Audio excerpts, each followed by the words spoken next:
In 1997, the Britpop wars reached its apex as Oasis and Blur released their singles. Oasis hit another US hit, while Blur's single did little even in their home country. And even though Blur's self-titled won the band's only US hit, and their album being pretty good, Blur being in second place, were slowly forgotten through the 2000s. At least that's how the story goes in the rock mythosphere.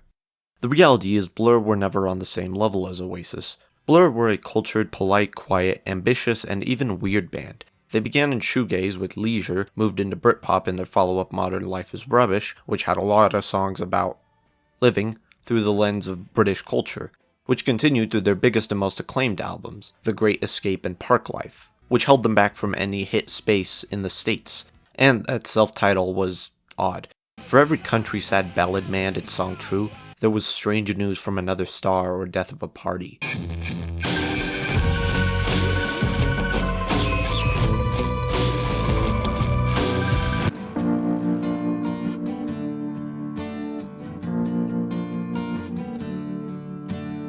The album was good, but it stood no chance against Oasis because Blur were not Oasis. They didn't really compete against them, more they were pinned against them by the masses. The members began to feud with the direction and sound of the band, their own home lives were souring, and drugs probably had something to do with it. What came out in 1999 was 13. It's a lot rougher, grimier, louder, and noisier. It's more of an experimental rock album about drugs and misery, being at rock bottom, failing to meet expectations, and being left in the dust. Part 1. Heartbreak. The lead single for 13 was Coffee and TV.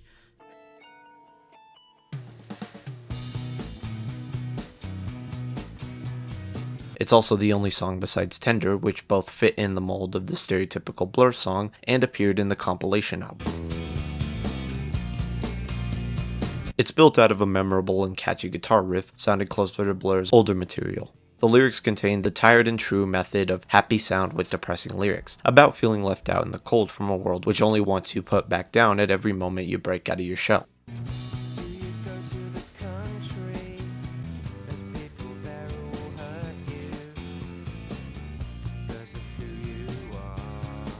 The verses are about feeling left out, while the chorus is mostly about finding solace in love. On the surface it sounds pretty normal, and then there's the solos.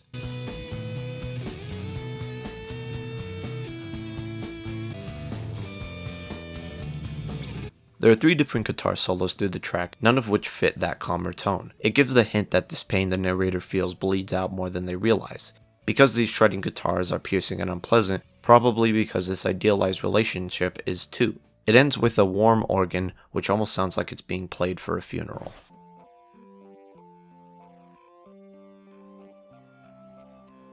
The other Heartbreak song is the opener to the album, Tender.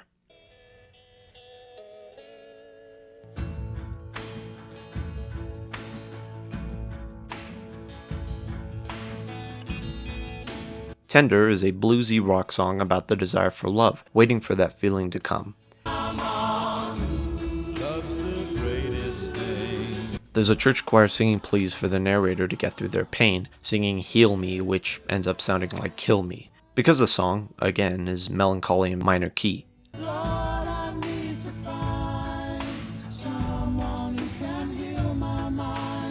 Despite sounding relaxing and gentle, the way the narrator sings the verses makes it seem more like he's telling himself this, despite it not being true. Like he's trying to convince himself that tender love is all he needs, knowing that love is a beautiful thing which heals pain, but also that it can't solve everything, especially with how in denial it feels.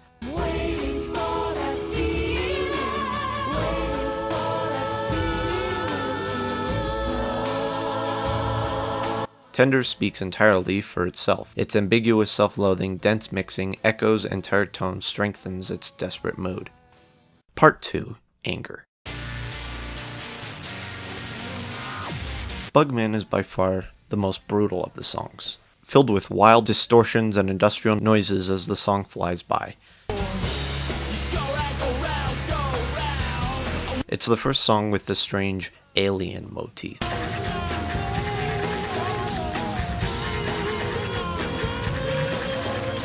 Before that comes loud vocals where the aimless narrator emerges from either prison or school. Perhaps Bugman can be a pseudonym for himself, vowing to watch out for his more unhinged behavior. Hence the beginning, ex-offender.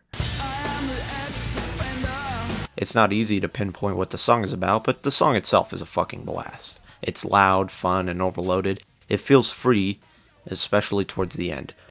An SOS signal becomes more audible as the song calms down.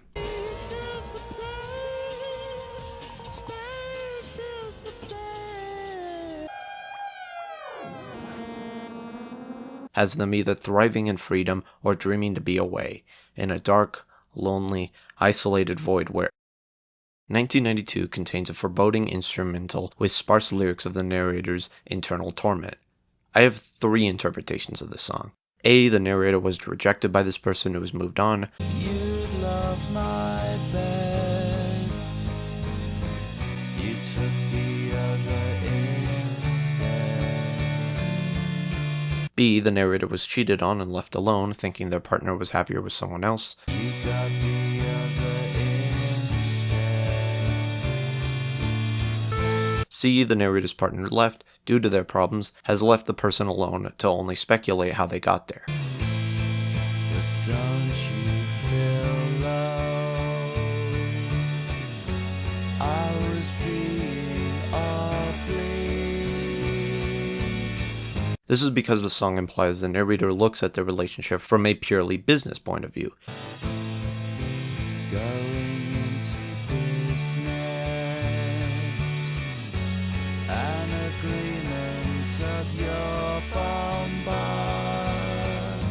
As if it was only an agreement they made, not a commitment both wanted to enter. It implies they were in denial of the situation, thinking that the person's betrayal was because they did not know them. Still, they end up being patronizing towards this person, thinking they should comfort them and succumb to their demands.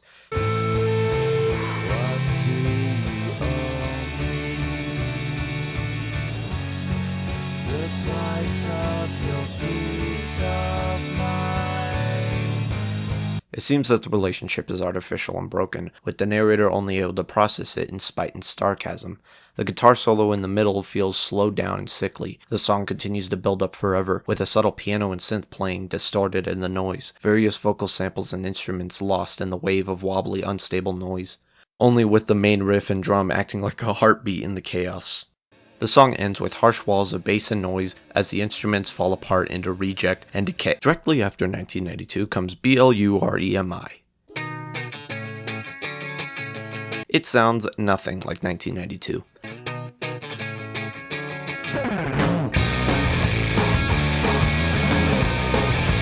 An acronym for something, though, is a combination of the England superlabel EMI and the band. The chorus being repeated and spelled out like cheerleaders, as if it's a brand or identity to sell. Donald Duck is on it too. About how teenage maniacs bring it all back from corporations, only to be swallowed by God damn it, not again. Regurgitated into a watered down version of the original sound. Fitting, given that Blur and Oasis started out in a newer alternative movement, which slowly got watered down through the decade. By 1999 and 2000, it was borderline contemporary. The verses have the singer screaming about how much they fit in with the crowd.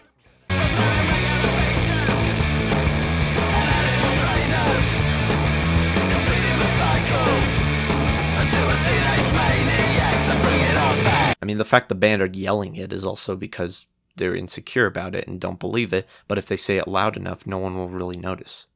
I think it's mostly about, again, the divide Blur has in their original organic roots before becoming puppets for the labels in the mainstream, while also mocking the way punk rock itself became corporate and shit. It's the final song on the album before the second half, which feels more unhinged and loose after a sad lament in the coda. Gentle chimes playing a calm piece, a moment to calm before the album reveals no one can hurt him or bring him down, as the world of the narrator collapses. It's truer and extraterrestrial colors.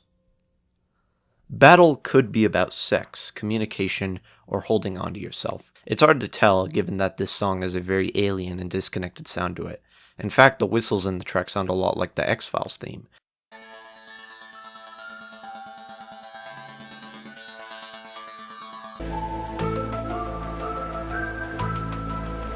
The piano in the background is somber, the synths are much like Blue Oyster Cult's and ELO's, while the vocals are emotionless and weirdly pronounced. The metaphor of the narrator scaling the edge of a craft in order to please this other person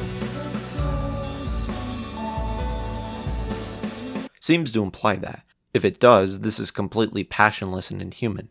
The slow and dense instrumentation slightly invokes an erotic mood, but also a distant and fuzzy one filled in either drugs or exhaustion, with harsh noise rock guitars blurting noise and feedback, shredding all throughout, as the volume wobbles. Where the verses, where there are only few compared to the long and monotonous chorus, imply this sense of arousal.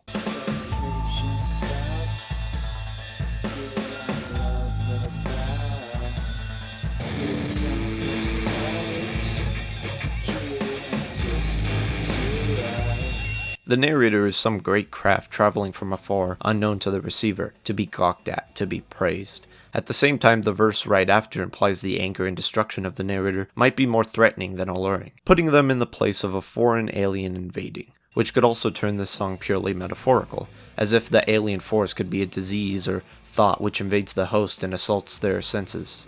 How it comes to use the term battle while using it weirdly, battle. How the vocals are muffled and confused, how battle someone is this strange euphemism completely devoid of connection or love. It's a song I find a lot to interpret despite it being my least favorite. Part 3. Drugs. Bugman, given the context of other songs, could be the narrator on drugs. Delusional to their actions, but widely enjoying their freedom freed from the leash of expectations, running around free, shouting around their fellow hounds, not realizing they've simply made themselves unable to be connected to.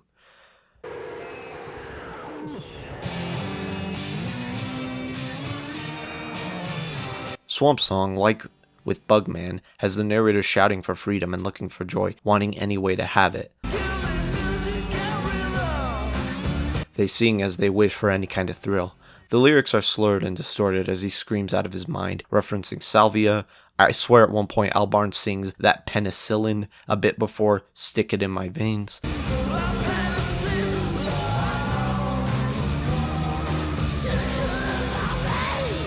The entire song is just soaked in drowning and reverb and effects all throughout. The highs of drug abuse and the fuzzy mind during the trip. It's oddly fitting that the song is utter nonsense, screams, samples, singing, and instruments.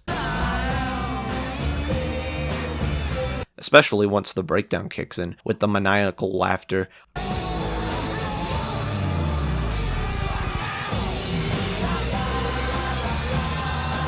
Harmonies and dense instrumentation as the high instantly ends in miserable mumbles and nonsense.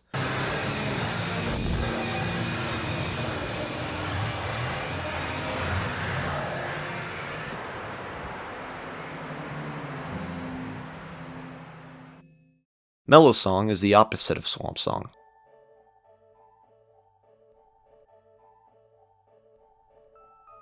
Where the instrumental is calm and relaxed in the first half, sounding mellow as the lyrics tell of the slow realization that the narrator is tearing themselves apart. I lift my street, I'm a guillotine. Bits of drug high slowly peeking in. The aftermath of feeling the abuse in their arm. Shooting stars in my left arm, it's an alcohol low. The constant drinking they endured prior, but pushing through the pain for their work. Giving away time to Casio. Forgetting where they've been and where they are, finding love in the high but dying in it, questioning if they're on the verge of completely wrecking their life. As with many songs before, Mellow Song has a long, hypnotic breakdown.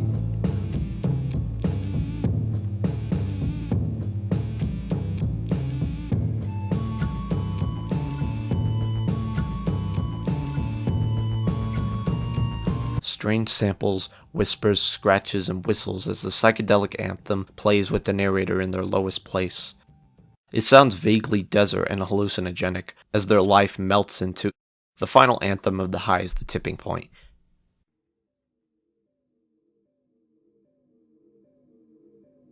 Caramel sees a brief moment in clarity, though still long and disorderly desires finding closure. As with Mellow Song, Caramel is a psychedelic song leaning on their shoegaze origins, slowly persisting as a quiet drum plays through calm instrumentation.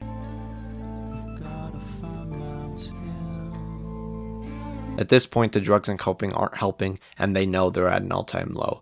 At the same time, idolizing either that freedom and disconnection, or purity and healing, with Caramel echoing in the chorus. A sugary sweet with no nutrients, but so alluring. A bright, sweet, sugary treat awaits them as the realization sets in.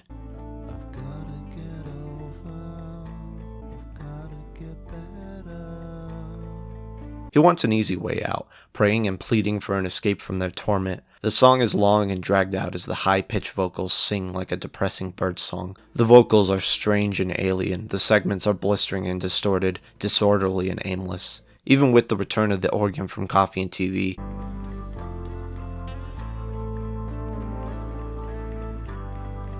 implying some kind of reached peace, there's still a sense of being able to make it. It ends in a classical anthem as the narrator lives in their idealized past, before being covered up by a harsh beat to escape the nostalgia. Part 4. Sleep Alone. The last 4 tracks are completely desolate. The realization of being stuck and lost in the fever dream of 13. Trailer Park continues that alien-sounding motif.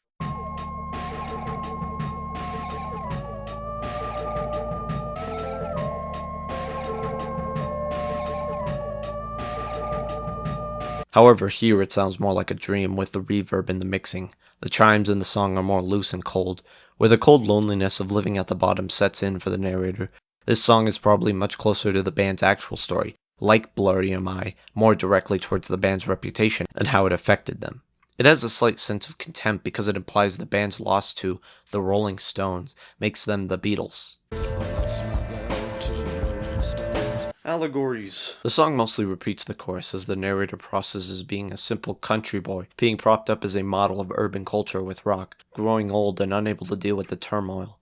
As for the pre-chorus, it's beer, which is probably the saddest drug to abuse in the song, which kind of gives the song either a drunken mood or hungover implication, even with the more orderly breakdown. Mainly, the title of Trailer Park tells most of the story, losing everything and living in a desert of small mobile homes.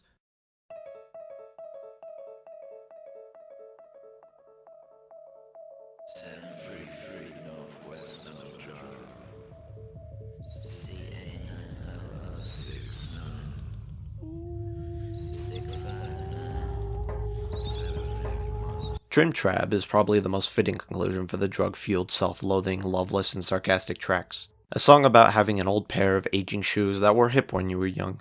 Now you're an older adult, watching the younglings wander about being young and free while you're aging and sad.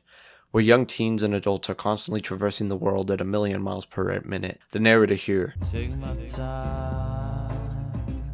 The song also contains the address at the beginning of a hotel in California where the band stayed. Being that Blur were a one-hit wonder for a song about young delinquency and heavy metal, touring brief parts of the state to perform as older, sadder, broken men feels wrong. Probably looking out to the soulless neighborhoods of Hollywood with the stars of the moment feeling out of place and patronized. That's just the way it is. Despite that, being able to return to that nostalgia, again referencing Sleeping Alone. There's still a sense of freedom, right?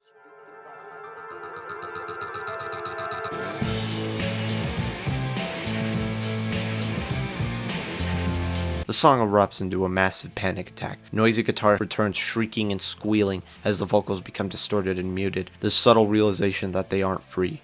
They're a vessel of a product, coping with drugs and losing their humanity and relationships, living in the past to escape the present reality.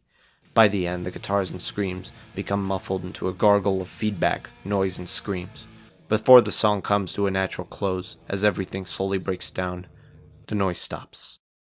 Part 5. No distance left to run. It's over. You don't need to tell me. The most clear, calm, and pure sound comes from I've got no distance left to run. This is it. Everything the singer has been trying to get away from or get to is gone. He can't do it anymore. He's left accepting that the people he once had, the spark he once held, the fame in his life, the joy, it's all gone. He's fine that his lover is leaving him. It's fine that they can go away from him, not sleeping somewhere else from him, half awake thinking they'll die while their partner drugs out. Hope you with someone who makes you feel safe in your sleep. Hoping his life in the future is met with isolation and not seen as a losing streak after the high is lost and he's fine at being rock bottom. I won't kill myself trying to stay in your life. The song is slow. Nothing else to show besides what it is, a simple acoustic song. There's nothing else to fight for. Optigun 1 is a sample from the Optigun organ. I thought it was an old 50s sample, but I now know it isn't. Even then, it still feels nostalgic and tied to the past. Unlike in Caramel, it isn't cut off by a harsh, catchy beat to upset the sadness. It plays in full before slowly fading away.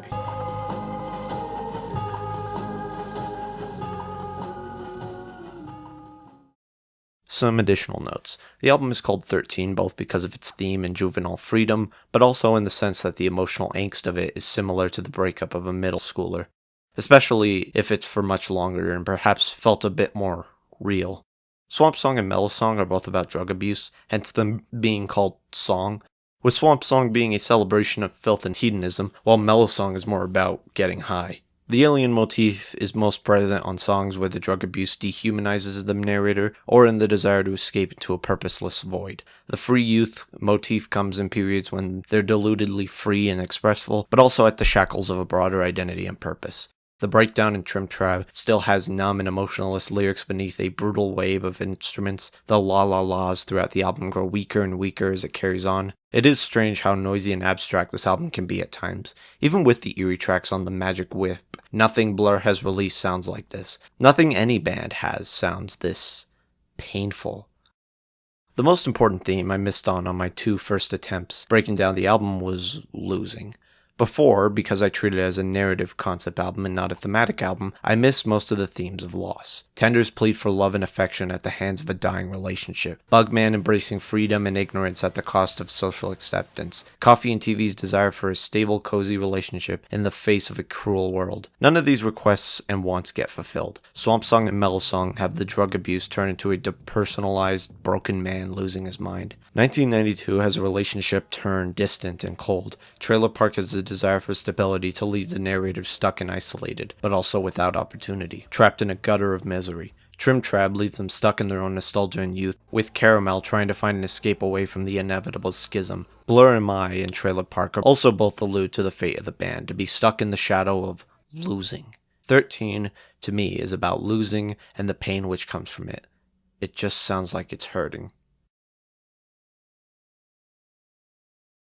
Blur would release one more album before breaking up, with the members going on to various projects in the 2000s. Blur reunited in the 2010s and have since released a couple albums, not as big as their peak, but both were still quite interesting, especially The Ballad of Darren, which I liked quite a bit. The band did not go quietly into that night, and 13 showed they were not a one-trick pony.